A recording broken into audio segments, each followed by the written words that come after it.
Ciao a tutti, bentornati sul mio canale, benvenuti in questo nuovo video. Oggi parliamo di NDE e immettiamo un nuovo elemento che fino adesso non avevamo toccato, cioè il salto temporale. Ebbene sì, ci sono dei casi di NDE dove la persona che vive l'NDE la vive una data ora, ma poi torna indietro nel tempo quando torna nel suo corpo, quando torna alla vita terrena. E lo vediamo con un primo caso italiano di Giacomo, è un caso di qualche anno fa. Come al solito, per tutelare la privacy non vi dico niente, poi vedremo la risposta che ci viene data dalla dottoressa Jodie Long del NDERF, la più grande associazione di studi dell'NDE statunitense, e vediamo un attimino che ci racconta anche di un altro caso. Allora, succede che Giacomo rincasò dopo una notte fuori con gli amici a fare un po' di baldoria, un po' di festa, e verso le 4 del mattino, quindi si spogliò, si mise a letto e appunto diede un occhio all'orologio, erano le 4 del mattino.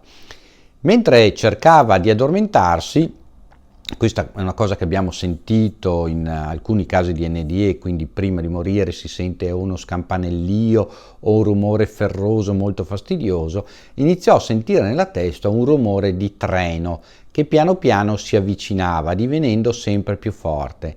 Nel frattempo il suo cuore cominciò a battere forte, forte, forte, come se dovesse scoppiare da un momento all'altro. Stava collassando. Il cuore inizia a battere forte forte perché cerca di riempire i vasi sanguigni, in quel momento dovuto a una dilatazione, probabilmente gli alcolici, la stanchezza, tutta una serie di cose che lui aveva fatto durante la notte, lo fecero collassare. A questo punto il cuore non ce la fa più a mantenere la pressione sanguigna e quindi va in arresto cardiaco, sebbene momentaneo. E Giacomo ci racconta che improvvisamente si trovò in un tunnel grigio di cui non riusciva a distinguere chiaramente le pareti perché viaggiava a una velocità fortissima, quindi andava molto forte e non riusciva a capire le pareti di che colore erano. Vide la sua vita passare sotto agli occhi fino al momento della morte, di quello che era accaduto pochi secondi prima. La vide proprio non come siamo abituati a vederla, che c'è un po' una rendicontazione, si guarda proprio, vide solo uno scorrere veloce, proprio di tutti i fatti più importanti della sua vita. Capì in quel momento, in effetti, che stava morendo o era appena morto. Improvvisamente si sentì sospeso in un'atmosfera placida e rilassante e un grande benessere lo assalì. Quindi, passato un momento così di preoccupazione, di rendersi conto che forse stava morendo, si sentì improvvisamente tranquillo, rilassato, proprio come se nulla lo potesse toccare, e iniziò a vedere una luminosità che si avvicinava. In quel momento ebbe un sussulto, però, una paura di quello che stava accadendo, e questo lo riportò indietro, lo riportò praticamente nel suo letto.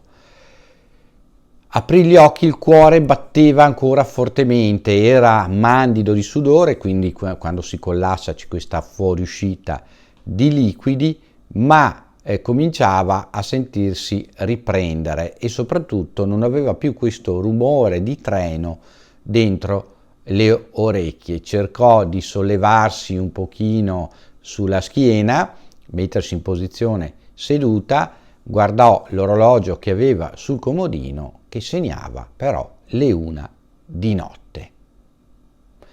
Si alzò, bevve dell'acqua, cercò di rinfrescarsi, di bagnarsi eccetera, e fece un giro a controllare gli orologi che aveva in giro per la casa. Tutti segnavano la stessa ora, le 1 di notte, ma lui ricordava benissimo l'ora in cui era incasato e l'ora in cui si stava per addormentare, si era coricato a letto, che erano le 4 del mattino.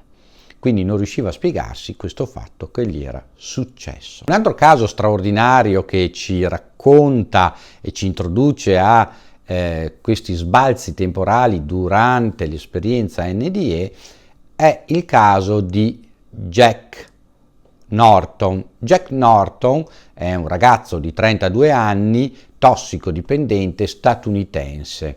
A seguito di un'overdose ovviamente da droga è morto, ha avuto un arresto cardiaco e ovviamente era presso la sua abitazione, nello scantinato dell'abitazione dove viveva una specie di scantinato, e la compagna, che lei tossicodipendente, che viveva con lei, proprio gli ascoltò il cuore, non aveva più nessun battito e non aveva più nessun respiro.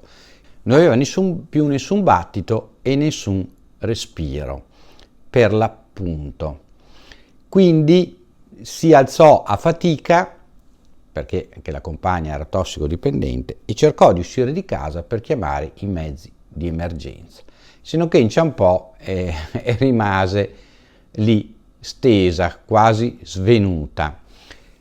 E dopo un tot di tempo invece il nostro malcapitato si riprese e anche la compagna a cui lui diede soccorso, se non che notò che la siringa con cui si era sparato il cocktail letale era sul tavolo ed era ancora carica, pronta per essere iniettato, come se tutta questa cosa fosse ancora da avvenire, fosse stato un sogno premonitore.